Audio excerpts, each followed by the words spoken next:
Sekarang kan IHSG lagi turun berapa persen dari peak, maybe 30% from the peak. Kalau saya perhatiin ya, prediksi dolar sampai 20.000 tuh. Nah, Prabowo lagi speech, katanya mau ekspor satu pintu, langsung semua komoditas jebret, ARB semua gitu kan. Alasannya tuh apa sih sampai ini harus dibuat gitu ya? Setelah kita lihat ternyata fear-nya tuh berlebihan. Harusnya CPO tuh jual pakai rupiah loh. Kalau memang mau kita stabil yang tanpa transfer pricing ini ya sekarang memang harus ada gejolak. Satu sektor yang baru aja dibebenah, sektor timah. Beneran jadi bagus loh. Oh, negara kita nggak stabil. Iya, kalian mau stabilnya stabil korupsi dong berarti.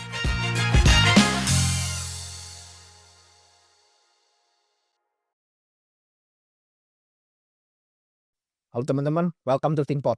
Nah, udah lama juga nih kita nggak ngobrol di sini ya. Sekarang kan IHSG lagi turun berapa persen dari peak, maybe 30% from the peak. Dan teman-teman yang nonton video ini harusnya udah pada tahu. Ini tuh kejadian yang sangat langka. As a matter of fact, dalam 8 tahun terakhir, indeks kita turun di atas 30% itu cuma 2 kali. Yang pertama pas COVID, dan kedua ya of course 2026 ini. Kalau kita ngomongin indeks kita, itu sentimen udah nggak ada positif-positifnya deh. Dari awal tahun ya. Mulai dari outflow ya kan, kurs naik ujung-ujungnya outflow lagi, kena kick MSCI, FTSE segala macam. Dan yang terakhir ini nyampe banyak kebijakan-kebijakan pemerintah yang dinilai unfavorable buat market. Ya, banyak orang cabut, hilang trust-nya. Aduh, mendingan TP dulu lah, cabut duit segala macam. But on the other hand, kita sebagai investor kita malah merasa, wah ini kayak kesempatan, bukan kesempatan lagi. Udah saatnya gandai uang kali ini, masukin semua kali ya. Karena the more we learn about it ya, ini kejadian yang jarang banget dan we don't know teman-teman yang mungkin tanggapannya negatif apakah udah beneran pelajarin lebih dalam. Karena kalau yang kita pelajarin, yang kita kemarin share ke member baik di acara kita di Think Class, sebenarnya beberapa dari fear ini nggak se-fear itu banget loh. Mungkin kita bahas satu persatu coba ya. Dari katakanlah outflow. Ya, kalau outflow I think udah lebih straightforward. Teman-teman yang nontonin Think udah lama udah pasti tahu lah kalau namanya outflow itu pasti kesempatan lah. Selama nggak ada perubahan terhadap fundamental perusahaannya, ya kan. Kalau misalnya kurs, gimana tanggapan kalian nih? Misalkan kurs, katanya kurs makin melemah, outflow makin kencang, any tanggapan yang baru gak? Kurs juga tergantung, Jo. Kalau perusahaannya pakai dolar, wis untungnya bukan main, ya kan. Tentu kalau perusahaannya hutangnya pakai dolar, ya ini jadi sedikit sentimen yang kurang bagus. Ya teman-teman di Think yang member kita semuanya juga tahu mana yang bagus, mana tidak. Tapi rasanya ya harus dicermati dengan baik-baik gitu loh. Jadi ya dolar ini, tapi kita berharapnya ya sebenarnya dolar tetap stabil. Kenapa? Kalau dolarnya naik ya Dian kan juga susah-susah gampang juga gitu loh di Indonesianya, karena kan ekonomi akan terganggu. Tapi ya anyway, dolar seperti ini bukan artinya kita harus takut yang gimana banget. Karena banyak kan kalau saya perhatiin ya, prediksi dolar sampai 20.000 tuh. 20.000, 25.000, terus bahkan ada yang bandingin dengan era yang sekarang dengan Pak Habibie. Pak Habibie jago loh bisa turunin. Beda bos. Itu kan tahun 98 yang kejadian one off. Kalau ini kan sedikit struktural. Jadi buat turunin dolar ini seperti ini kan juga kebutuhannya makin besar ya. Dolar kita ini belum hutang-hutang dari zaman periode sebelumnya dari infrastruktur. Jadi memang buat turunin dolar ini nggak segampang balik tangan. Tapi ya memang kita harus perhatikan. Tapi bukan artinya seluruh emiten jelek karena dolar ini. Balik lagi gitu. Ya. Dan kalau kita ngomongin outflow ya, I think teman-teman udah pada tahu. What about kebijakan? Ini lagi ramai banget. Kalau tahun lalu kan saham yang turun banyak itu perbankan, ya kan? Perbankan turun, tapi indeks kita masih ditopang sama saham lucu-lucu. Name it lah, saham Kongo segala macam. Tapi di tahun ini saham banknya udah nggak gitu banyak turun. Tapi yang lain-lainnya mulai turun nih. Saham Kongo kemarin sempat di-kick ya, mulai dari DSSA Sama brand. Kan langsung emiten-emiten lain yang ngejar MSCI juga ikutan turun tuh. Terus nggak cuma dari saham-saham lucu-lucu, saham komoditi juga kemarin baru aja keluar news nih. Ya Prabowo lagi speech, katanya mau ekspor satu pintu, langsung semua komoditas jebret, ARB semua gitu kan. What do you think about this? About komoditi dan kebijakan-kebijakan baik perbankan yang lagi banyak dibicarain sama orang sana. Mungkin perbankan dulu perbankan dulu. Karena kan dari mungkin kalau buat konteks ya sebenarnya dari 1 Mei yang pidato Pak Prabowo ya sama buruh ya. Dia kan bercerita tentang turun pertama Gojek tahulah ya yang maksimal 8%. Ya pasti hancur lah harga Gojek. Fee-nya gede aja masih rugi apalagi 8% gitu. No comment, kita no comment dah. Mungkin ada jurus lainnya yang kita nggak pahami. Tapi juga dia ada mau nurunin KUR dari 5%. Padahal sebenarnya orang nggak tahu KUR itu sebagian disubsidi. Ya itu kita udah bahas di roadshow kemarin. Bener, Kita lawan member. member kita berapa udah tahu sih sebenarnya Korea itu disubsidi, cuma kan ada beberapa yang mungkin nggak paham tuh, sedikit takut tuh, ini kan Bank BRI kan Bank Rentenir Indonesia, kalau jadi 5% bukan Bank Rentenir, itu namanya Bank Donasi Indonesia. Rupanya nyatanya tetap teman-teman Sebenarnya itu rentenir. Iya, ada subsidi yang bahkan orang insti aja kayak nggak tahu. Iya. Ya lagi ini mungkin yang paling pertama lah, fear pertama ya. Ya Bang anyway, istilahnya kalau nonton MMA ya, dari tahun lalu udah jatuh tuh, udah TKO itu masih dipukul-pukulin tuh. Sampai akhirnya 3.000 loh. Ya, Bang BRI ya 3.000-an, bahkan sempat kayak 2.000-an tadi udah closing ya. 29-an ya. Wah gila sih. Anyway sekarang tanggal berapa ya? Ini tanggal 25 ya. 25 ya, sekarang harganya naik 5%, 3.200, 3.100-an ya.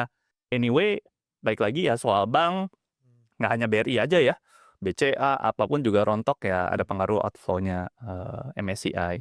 Itu satu lah fear yang itu. Mungkin selanjutnya yang ekspor nih. Ya, yang baru kemarin ya. Siapa nih mau bahas? Ayo siapa dulu? Sam lah paling. Sam dulu Ya, ya. saya ekspor. Kebijakan ekspor ya. Jadi Satu pintu. satu pintu. Nah kalau kebanyakan orang kan langsung panik ya. Dan memang kelihatan. Kita lihat ngomongin harga sahamnya pada turun semua. Kita Semua lihat komoditi loh Sam. semua komoditi. Kita lihat di berita. Nah beritanya semua negatif. Jangan kan itu. Sampai WA gua sama nyokap gua aja, Sam ini gawat banget Sam.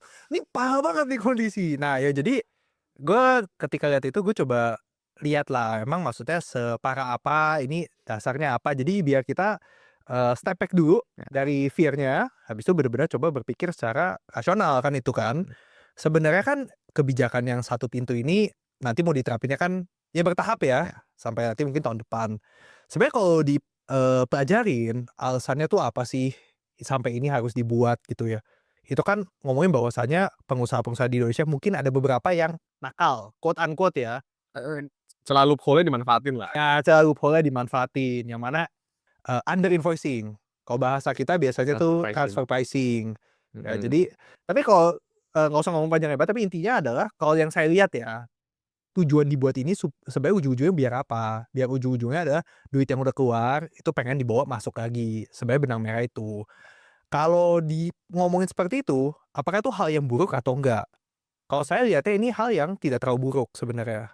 Ini terlepas eksekusi ya. Kita ngomong in general tidak terlalu buruk. Kenapa? Karena satu, kalau misalnya duit masuk ke sini, ya teori kan ya duit makin banyak ke sini, secara devisa kan juga kita nambah. Mungkin dolar juga bisa ke tame down. Kedua, kita ngomongin dari si perusahaan-perusahaan yang TBK. Kalau memang selama ini benar transfer pricing keluar, artinya kan pendapatan yang dicatat pun juga ya kerendahan ya sekarang ya. Kalau itu diperbaiki berarti kan pendapatan yang dicatat bisa membaik. Nah kalau pendapatan dicatat membaik, kita sebagai investor happy nggak? Harusnya. Happy. Harusnya happy. Malahan Pak Prabowo ini bantu investor minoritas yang selama ini dicipoin sama bosnya, ownernya. Kayak 15 tahun lalu. Wah, di pip dikit dah. Di pip. Tapi benar yang Billy ngomong. Iya Tapi kita dong. pip dulu. Makanya bisa pilih satu. Ya. Dua pilih satu kan. Iya. Betul. Itu benar kejadian lagi nih nanti. Ya cuman kita udah clear ya. Kita kan gak bakal ngomong saham apapun. Di YouTube. Karena itu member nanti kalau udah naik baru kita cerita di YouTube. Nah, tapi yang jelas sebenarnya masalah utamanya itu terlepas dari apapun kebijakannya. Kalau yang gue lihat itu trustnya orang ke government kita lah. Trustnya luar negeri, asing. Mungkin satu sisi yang gak pengen kita bisa berdikari itu satu. Satu sisi mungkin yang lebih dari capital market di luar yang nggak pikirin kita berdikari atau enggak, cuma mau cari cuan, mungkin masalahnya di trust. Mereka nggak percaya kalau ini bisa dieksekusi dengan baik. Ya jadi ya selama banyak ketidakpastian ya harga pasti akan mengikuti, biasanya seperti itu kan. Iya, betul. Gitu. Cuman kita dari sisi value investor seperti tadi Kosum sama Sam bilang, setelah kita lihat ternyata fear-nya tuh berlebihan. Gitu loh, fear-nya orang tuh berlebihan sampai harga sahamnya tuh turun lebih dalam daripada kondisi sebenarnya. Itu justru jadi peluang. Bahkan komoditinya yang nggak disebut juga ikutan taruh. Nah, betul. Iya. Ya, apa aja kita udah bahas di grup call sama member ya, yang terus hari sebelum pengumuman kita ada grup call dulu, biar waktu pengumuman udah pada siap gitu kan. Pada tahu. Ya itu sih. Malah sebenarnya dipikir-pikir SM ya. Kita sebenarnya udah bahasin dari dulu sih kok. Harusnya CPO tuh jual pakai rupiah loh. Iya, benar. Kita produsen terbesar. ekspor itu terbesar. Tapi kenapa pakai ringgit jualnya? Iya. Nah itu yang jangan-jangan sama kayak ceritanya Arab Saudi, kenapa jual pakai dolar gitu loh. Iya. Nah itu kalau misalnya emang bisa ke sini, toh kita juga mau naikin biodiesel. Ya. Jadi demand CPO dalam negeri akan naik. Betul. Kita yang kontrol supply. Ini kita dalam konteks negara loh ya maksudnya ya. Bukan kita ting ya. Iya. Ya. Jadi sebenarnya pandangan kita itu kalau dieksekusi dengan baik dan clean ini harusnya bagus. Yes. Gitu. Tapi ya banyak orang mungkin yang menyamakan ini seperti dulu atau apapun itu atau ya wajar lah menurut kita. Iya. Kalau memang ada satu pintu, memang gagal. Gitu. Jadi ya terlepas dari apa semua, selama kita memang mesti decide mau jadi WNI, tinggal di sini, uang kita di sini, invest di sini, ya kita cuma bisa doain yang terbaik aja. Biar eksekusi bisa berjalan dengan mulus. Ya. Jangan sampai ada mungkin ya ini kalau dicerita ya, badan ekspor itu sebenarnya satu sisi buat nambahin laba, yes, revenue, yes, gitu semua. Itu sangat bagus banget. Itu menurut saya win-win sebenarnya buat kita minority investor, terus sama pemerintah kita win. Yang memang BT-nya yang biasanya main, itu pasti mereka BT di situ. Ya tapi ya kalau kita emang mau tanda petik jadi negara yang maju ya harus kayak gini. Ya kayak perusahaan-perusahaan CPO yang listingnya bukan di Indo lah banyak. Iya. Kalau sekarang kan orang bilangnya oh negara kita nggak stabil. Iya, kalian mau stabilnya stabil korupsi dong berarti. Iya. Merekanya itu, mereka mau stabilnya korupsi. Kalau memang mau kita stabil yang tanpa transfer pricing ini ya sekarang memang harus ada gejolak pasti. Pasti gejolak lah. Kayak Singapura dulu lah. Singapura dulu pertama kali mau maju kan Iya. banyak pro kontra lah. Yes. Karena nanti kalian lihat deh Lee Kuan Yew berantem gimana sama media asing juga. Ya pasti banyak yang nggak seneng. Ya. Karena kalau kita ngomongin ini ya, Edin kan semua ragu soal eksekusinya. Ini kan kalau kebijakan-kebijakan, I think teman-teman kalau yang nonton videonya sampai poin ini udah tahu maksudnya tuh bagus gitu loh. Tinggal masalah eksekusinya. Well, Betul. Satu poin yang saya mau mention di sini adalah coba kita objektif sedikit ya. Memang mungkin ada beberapa masa lalu yang kurang begitu bagus, kelas kita berkurang. Tapi coba kita lihat salah satu sektor yang baru aja dibebenah, sektor timah. Beneran tadi bagus loh. Nah ya, teman-teman lihat aja, lihat labanya. Siapa yang nyangka timah yang dulu nggak jelas rugi, kita udah analisatin berapa kali saya nggak bisa dianalisa. Rugi terus. Menyerah. Harga timah bagus, volume gede kok rugi. Lihat sekarang 2025, 2026 kuartal 1 gimana kinerjanya. Siapa yang nyangka timah dari yang dulu dijauhin orang, ketika beneran diseriusin dan toh beneran ada uangnya nih, dapat profit real. Nah, selama ini kok rugi, itu kan uangnya kemana? Nah, ini kan satu sektor kecil timah nih. Kalau kemudian katakanlah kan ada 3 sektor ya, ada sawit, batu bara itu mau mulai dirapihin, transfer pricing dan ada kebijakan-kebijakan lain, uang disuruh taruh di bank lah. Secara teori itu bagus, tinggal eksekusinya gimana ya kita juga nggak bisa jawab di sini. Tapi one thing yang kayak tadi Billy bilang, selama kita warga negara Indonesia, kita sayang akan negara ini, cinta negara ini ya kita doain yang terbaik lah. Toh juga kalau kita lihat datanya, ya balik lagi ya, dari timah belum tentu seburuk itu loh. Bisa jadi beneran diubah pelan-pelan dan ketika ada perubahan udah pasti ada friction seperti yang tadi Kosem bilang. Baik Singapura, China ketika negara mau berubah itu udah pasti banyak pro and kontra. Ibaratnya yang lama dapat makan kan jadi susah gitu kan. Ya, kita di sini view-nya netral dulu ya, kita kasih tahu ya. Kalau kita di sini netral. Cuma kalau teman-teman lihat ya, kan paling media yang termasuk yang saya sendiri suka baca ya, saya subscribe The Economist ya. Saya suka banget deh kalau baca oil and gas, tuh mantap lah datanya. Tapi kalau saya perhatiin ya, kalau dia mengcover terkait politik, nah it's a bit kayak bias. Kenapa? Kalau saya liatin ekonomis, dia selalu kalau terkait politik dia sedikit tidak suka dengan style yang semi-semi. Kan kalau kita kan Indonesia nggak pure kapitalis ya. Kita kan setengah-tengah lah. A bit ada beberapa sumber daya alam kayak sebenarnya kan kita kayak sosialis. Liatin China, India, terus France ya, Prancis itu juga lagi dijelek-jelekin sama The Economist. Nanti ya gambar-gambarnya nanti kita cuplikin. Jadi balik lagi, jangan sampai mentang-mentang media asing ini bilang Indonesia jelek, kita juga langsung terbrainwash. Balik lagi, tujuannya maksudnya apa? Dibikinkan seperti ini. Jangan sampai ya kita terbawa narasi itu segampang itu. Tapi bukan artinya saya pro juga dengan badan ekspor ini, ya saya neutral. Karena tentu misalnya kalau mau bikin hal negatif nih, saya juga bisa gitu. Bisa aja ada favoritism nanti pas di 2027. Misalnya dia lebih suka sama Indo Tambang gitu ya, ITMG. Oh, semua yang jualan dikasih ke Indo Tambang. Nggak dikasih nanti. Nah, misalnya. Nah, itu bisa aja terjadi. Dan ini makanya perannya kita sebagai istilahnya investor, kita kawal sambil ngelihat. Baik lagi kalau kita tanya apakah dieksekusi dengan baik atau tidak, ya nggak tahu. Makanya kita lihat dulu. Ya, harus kasih waktu sih. Harus kasih waktu. Orang baru jalan 2027 udah jual sekarang kan piye ini lucu masyarakat nih. Lebih lucu lagi komoditasnya belum dimasukin ke list udah dijual. Itu kocak makanya. Gak cuman itu, semua saham yang lain-lain. Iya, kalau sapi enggak. Padahal ada diuntungin duitnya kan masukin ke bank itu. Wah, sus. Iya, sebenarnya ya. Cuma ya baik lagi kita harus netral, objektif gitu. Setiap kebijakannya apa, oke, dampaknya seperti apa? Apakah less likely, most likely? Nah, itu yang harus kita assess sebagai investor. Tapi I think buat orang-orang mungkin yang baru masuk di pasar modal atau baru mulai investasi, karena fear-nya lagi ngeri banget, mereka tuh pasti lagi gonjang-ganjing semua nih. Banyak yang bahkan nggak sedikit ya orang yang bilang, udah deh jual dulu, cut loss dulu, kayaknya mendingan Nanti beli lagi di bawah. Biasanya kalau semua orang ngomong itu udah batum tuh. gitu itu. Sedangkan sebaliknya kalau orang udah banyak buka akun saham kayak tahun lalu ya, itu biasanya udah tanda-tanda udah FOMO tuh. Iya. But anyway, justru itu ya baik lagi sebagai fear investor di sini, kalau memang lagi banyak banget fear, we always have to assess, dan kalau dicek ternyata nggak seburuk itu, well ini malah kesempatan peluang emas, man. Ya kalau seberapa peluang emasnya, Last week abisin cash. Last week cash sudah habis gitu. Jadi ya gue juga tahu juga, semua nggak ada yang tahu bottomnya di mana. Cuman rasanya udah murah banget aja gitu. Ini mirip kayak misalnya gini loh, orang bilang enak ya kalau dulu tahun 2020 beli saham.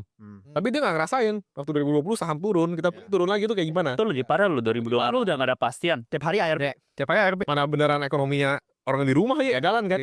Gitu. Sampai negatif semua profit. Masih profit sekarang. Ini masih bang mungkin all time high bahkan. Sampai itu ya nungguin trading halt ya. Hari ini trading haltnya jam berapa? Kalau zaman Covid kan gitu. Iya, jadi ya sekarang datang nih kondisinya 2026 mungkin di IHSG turunnya udah mirip-mirip kayak Covid plus minus, cuman bedanya kalau dulu cepet sih, turun cepet naik. Turunnya diiris terus nih. Jadi lebih nggak enak waktu kita pegang kira. Tapi ya ya kalau menurut kita, bahkan bukan kita semua, it's a good time to buy. Betul. Buy-nya apa ya itu masing-masing. Masing-masing. Itu. Nah, yang ya kalau member harusnya udah lebih tahu lah ya. Ya kalau belum tahu Zero Obi lah. Di bootcamp juga kita bahas lah pokoknya lah. Ya bootcamp kan 2 minggu lagi bootcamp. Oh, itu udah teman-teman member udah Ini banyak banget loh, bener-bener banyak banget hal yang non fundamental bahkan yang bikin harga sahamnya turun gitu. Ya kalian udah tau lah keluar MSCI gitu segala last year. Kita mungkin kita ngomong kan Adro kan. Adro sekarang harga berapa bos? Ya kan? kalau di Adro mah udah pada pesta lah. Ada pada pesta. Banyak yang maksudnya baik member maupun ya ada penonton YouTube ini menikmati. Tahun ini ada lagi sebenarnya. Nah, coba nanti kita bahas ya di bootcamp. Kita dari bootcamp dulu, nanti keluar bootcamp baru masuk Tingdex semua. Mana yang mau dimasukin Tingdex? Stingdex baru ntar udah naik baru YouTube gitu. Basically kalau member nanti mau ya ada dikit ya. Kita bukan pernah kasih stock pick, bukan stock pick kok. Benar. Oke. Itu sih ya. Apalagi fear Sam. Banyak, justru sekarang semua fear ya. Ya, kalau harapan sih sebenarnya kita harap eksekusinya benar-benar bagus. Indonesia tuh benar-benar jadi negara berdikari gitu loh. CPO dipakai sendiri, sisanya diekspor dengan harga bagus. Bisa pakai rupiah masa depan ya, kita nggak tahu ya. Nikel juga. Jangan pakai London. Ke London. Harganya lucu ya keren nih. Iya di LME kan? Iya. Pakai LME. Padahal kita kan yang terbesar. Iya. Gitu jadi. Terus sebenarnya nikel juga China ya, padahal sebenarnya harga London. Harusnya batu bara pakai yuan ya jualnya. Iya. Cuman ya gitulah. Ya itu semoga semuanya bisa diperbaiki karena Indonesia sendiri tuh sebenarnya kalau mau berdikari itu bisa. Gitu. Tapi kita tuh banyak ya bensin pasti impor. Kita makan tahu tempe kendalanya impor. Kita makan mie tepung gandumnya impor. Ya kenapa nggak kita maksimalin semua yang di dalam negeri dulu pakai, kurang baru beli gitu kan? Tapi yang belum maksimal di dalam negeri dimaksimalin dulu. Nah itu yang harapan kita semoga ke depan bisa semakin maju dalam sisi itulah. Ya yang penting transparan dan korupsi.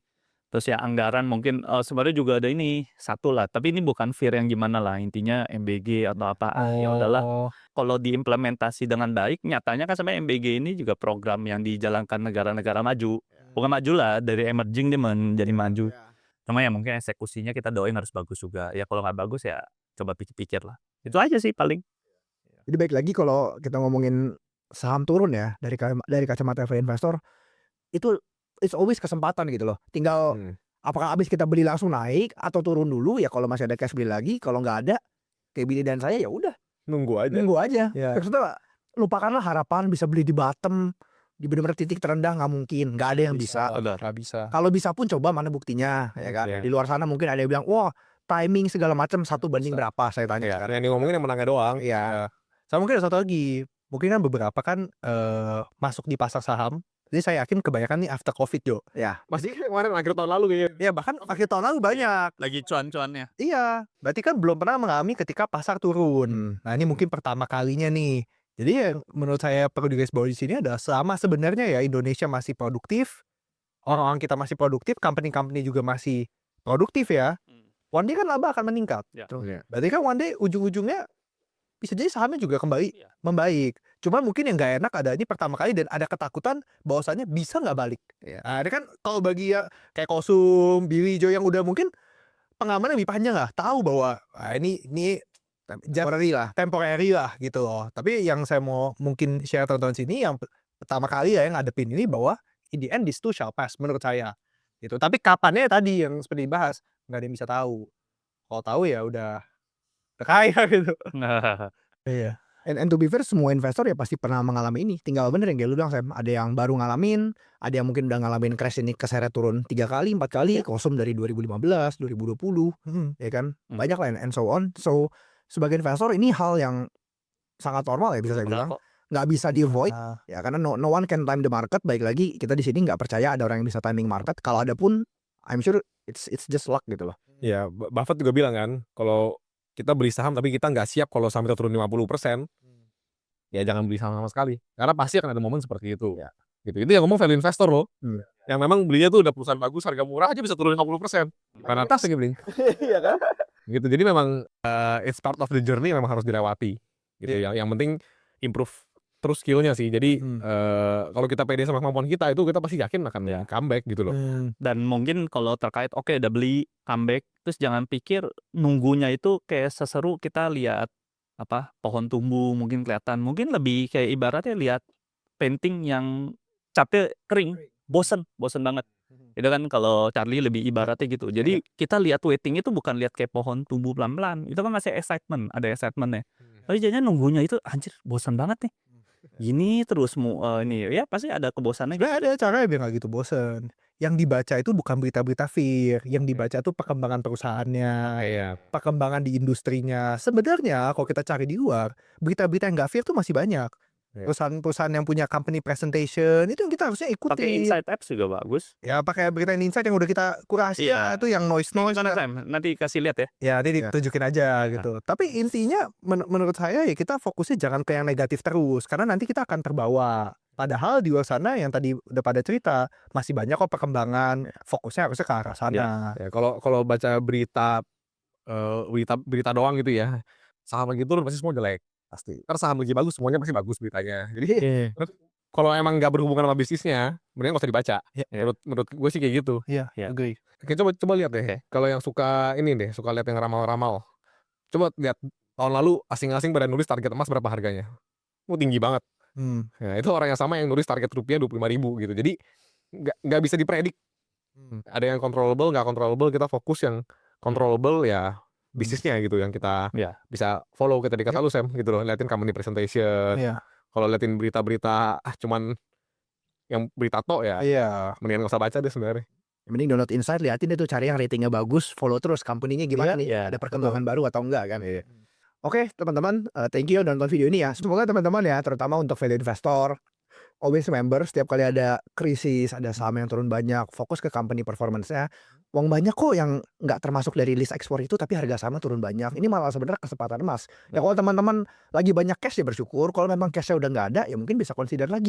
Ada kan yang di portfolio mungkin bisa ditukar. Misalnya yang ada MOSA sisa sedikit, ada yang saham MOSA lebih dalam. It's okay kok untuk kita switching juga, even di kondisi lagi rugi gitu loh. Kalau memang ada opportunity yang jauh lebih menarik. Jadi teman-teman, semoga video ini bisa bermanfaat. Dan teman-teman member yang nonton video ini, sampai jumpa di bootcamp 2 minggu lagi. Bye-bye.